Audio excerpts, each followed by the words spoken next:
guys, Veronica here. So today I'd like to cover a little bit on watering and weeding.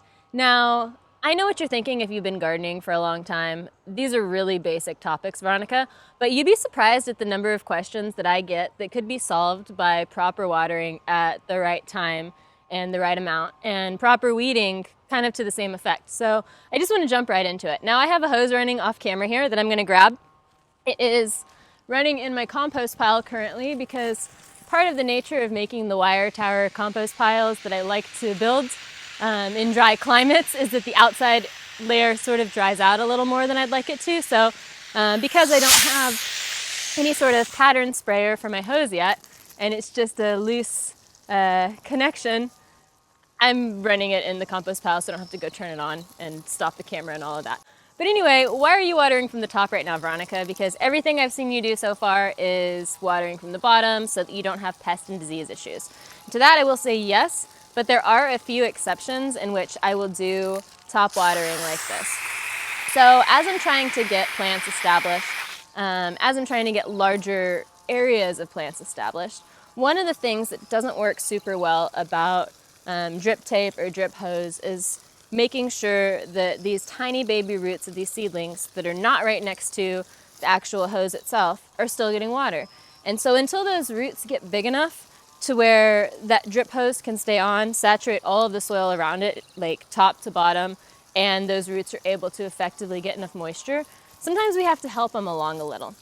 So one of the things I will say about watering from the top, and some of the problems that I've noticed that people mention having with damping off, with powdery mildew, with all of these various pests and diseases, is that you really want to, if you're going to do top watering, you want to make sure that it's sort of a light, again, fanned out spray. And also you want to make sure to do it as early in the day as physically possible for you, simply because that way the leaves have a chance to dry out with the sun. And there aren't, as many like fungal issues mostly that will adhere to them and take them down. So what I'll do even before I start watering and even before I started rolling on this is I'll take a finger and I stick it into the soil and I make sure that the soil is actually dry. Not totally dry, but like feels, kind of dry and crumbly down to like my second knuckle. And so I just push that into the soil. If it feels dry, which most days it will, then I'll just come over all of the plants I'm still trying to establish. And I just kind of go back and forth on them with the hose patterns fanned out until they seem to have received adequate moisture. Now I might go and check a couple of spots with my finger again down to the second knuckle of my index finger to see if they've gotten enough water, if they need some more, but that should be enough really to get them through, depending on the amount of organic matter in your soil, to get them through to like the next day. Now, some places you will have to water twice a day as you're getting stuff established because it gets super hot and stuff dries out. At that point, evening watering, you really have to figure out what's best for you because if you have slugs, it might be different than if you don't. If you have, some level of marine layer like we do here, it's going to be a little bit different in terms of quantity of water. So if you have plants that look like they're dying, at sunset, one, you probably need more organic matter and mulch in your soil. But two, like you're probably gonna need a water. But if you're waking up and there's, Swiss cheese holes in every single plant, probably don't water before bed because the slugs are most active at night. So all of that is to say, I do top water as I see it's necessary. I do recommend it as well if you've planted, especially as you're direct sowing a lot of seeds. I think that the inclination is to get irrigation in place like the drip tape I have here, and then to just turn that on and hope that it waters everything. But the reality is that if you're not creating like a very even layer of water while you're getting these plants established, then there's absolutely no chance that you're going to have 100% germination just from that drip line. Like it's not physically possible in most soils. So I'm sure there's exceptions to the rules and you guys will point those out in the comments. But for me, this has been the sort of best plan of attack in terms of, making sure that everything works and stays well irrigated and can survive on a day-to-day basis. Also part of the reason I do these cover crops too. And I'll just keep preaching like the values of planting cover crops is that they provide some level of soil coverage and water retention in these rows. So they're able to help sort of, I think of plants as like competing a lot, and I think that's true to some extent, but they're able to help retain moisture within the rows so that I can plant a little further away from the drip tape, and that water sort of saturates out further. And so keeping that sort of stuff in mind too. It's not, planting just on top of the drip tape is fine, but you're looking at something that's basically the square footage of your drip tape, more or less, maybe like, 3 to 6 inches in either direction. And really you could get a foot or two in either direction if you have better like plant density and coverage in general. So anyway, we're gonna take a look at one of the rows where I've been hand watering like this. Again, if you're trying to get stuff established, it's really good to plan in terms of like rain events and weather events, and try to take advantage of natural watering to aid your germination process as much as possible. But if you're not able to plan around rain, if all of your rain has already passed, as is probably the case here, then taking a moment early in the morning, as you drink a cup of coffee, to kind of spray down all of your plants so that that water can evaporate off and they can get going is not actually a bad solution. So let's move over to the other row, and I'll show you what's going on there. And now we're at the other rows that I was telling you about, and I suppose this is where you say something like same song, different key, or something like that. But again, I am just spraying all of the open areas where I have recently seeded. And we'll come in for a close-up here. So this is my grain row. It's grains and beans mostly. So there's everything from all of the cover crops, plus a variety of bush beans, so I don't have to deal with trellising in this spot.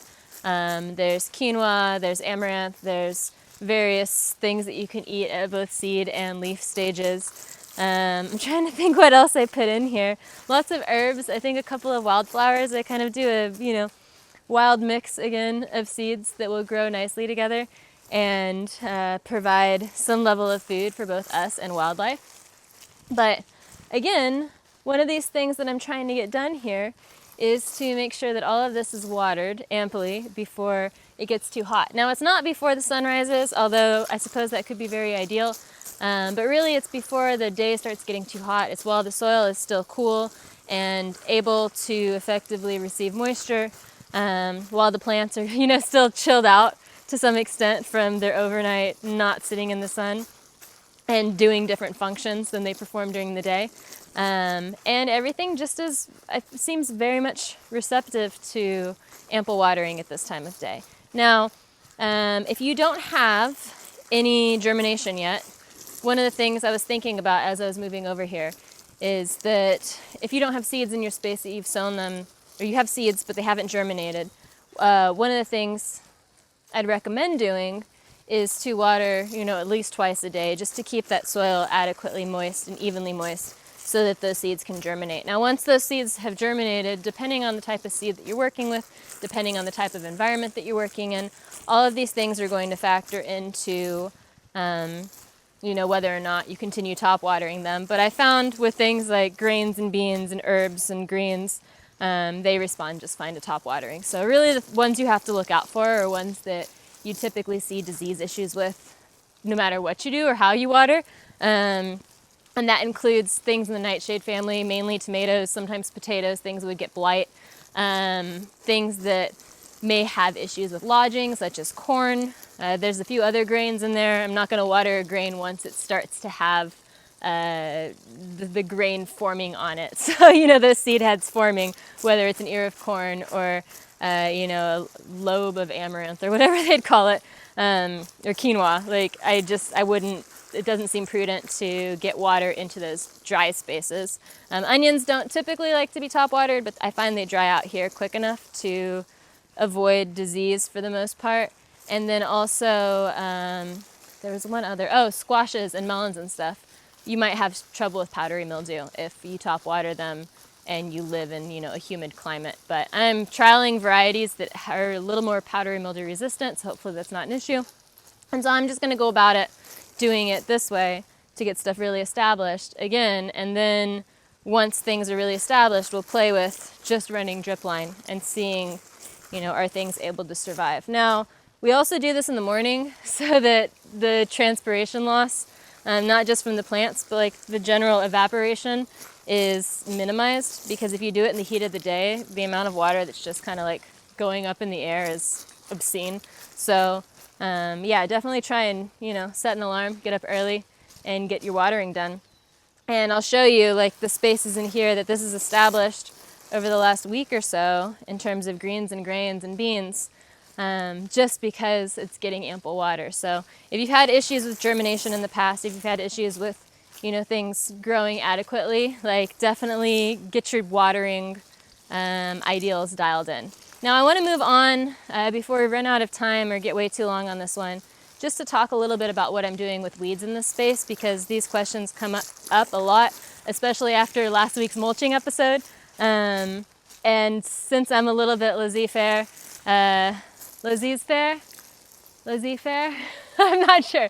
Since I'm a little bit, whatever about weeds in general, there's a lot of questions there. So I want to try and answer a few of those and then go from there. Yeah. Okay. So let's talk just really quickly about weeding for a second. Now, I've been getting a lot of questions about the method to my madness in this space, especially after last week's mulch episode, where I basically am like, I mulch with weeds. And it's true, I do. But there is sort of like a methodology there. One, in this space, I don't have a lot of heavy thatch grasses, not a lot of runner roots. There's not Bermuda and stuff like that. Most of my grasses here are clumping and reseeding. And so if you're working with, deeply digging roots that will choke out all of your other plants, by all means, manage those as you see fit. I've found that you do have to really pull those roots out and let them dry somewhere before reincorporating them into a mulch capacity, because any bit of moisture and those are going to just sink the roots right back down in the ground and keep going. So outside of that space, you will notice that the way that I set up this garden in particular, and probably most gardens moving forward from this point on, is to be as minimally disruptive to the space that I'm entering as possible. And so when I set up the cover crops in these rows, I really did just dig or scratch away enough earth to facilitate getting those seeds into the soil in that spot. Now, once the cover crops got established and I decided that I wanted more crops on either side, I then began to dig on either side of them and kind of hoed away, whatever weeds were about a foot in each direction. Now, this creates two opportunities for me. One, it's more space for me to plant, and I can plant right alongside the cover crops, share the microbiology of the soil with those cover crops that are now established with my main crops.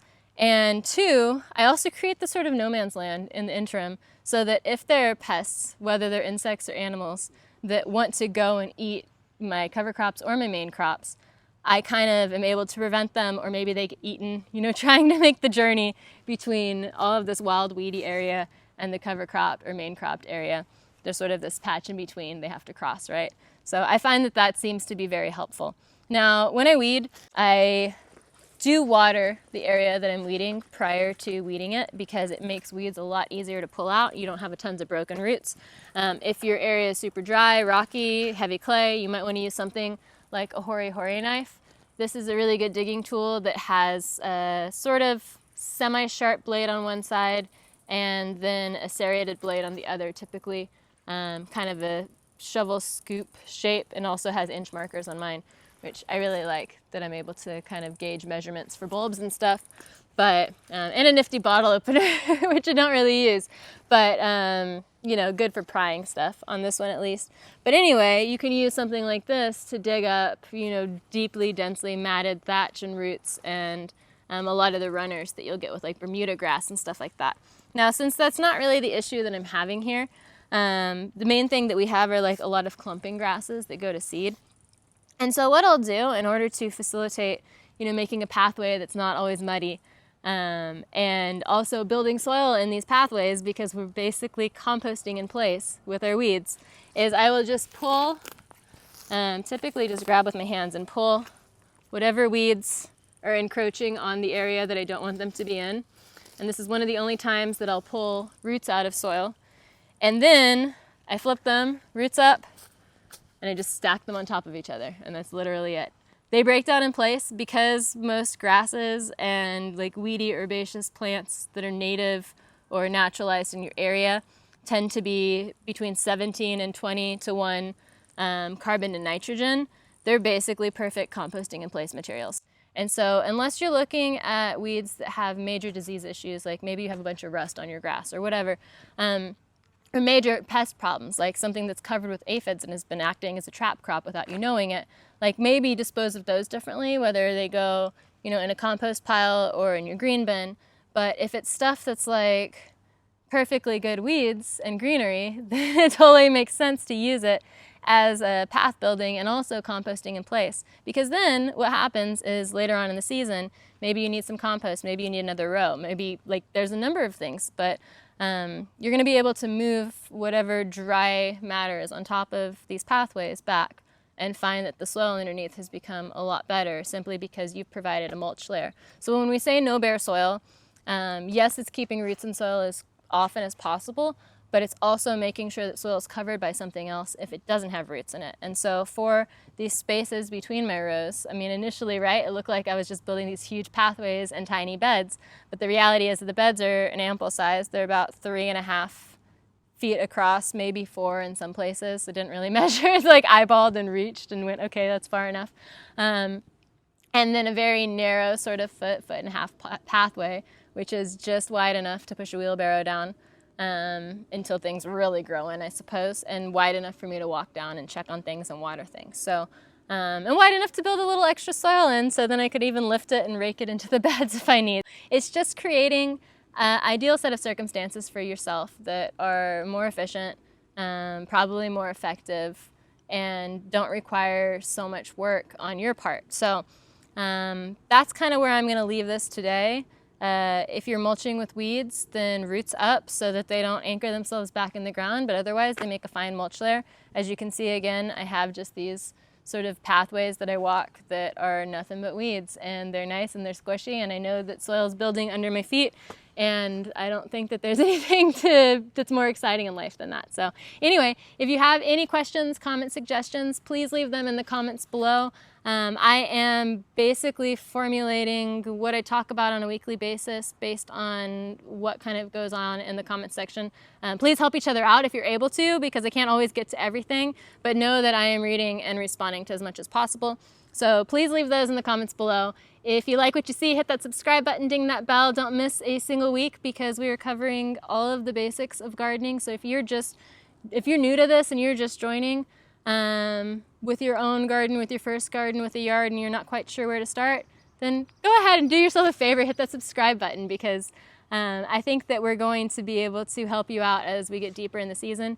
And follow me on Instagram at FlavorKit, because there's all of this sort of stuff and more every single day almost. So if you miss updates, from one week to the next, then there's a lot that's going on there. So like, subscribe, Instagram, and until next time, happy gardening.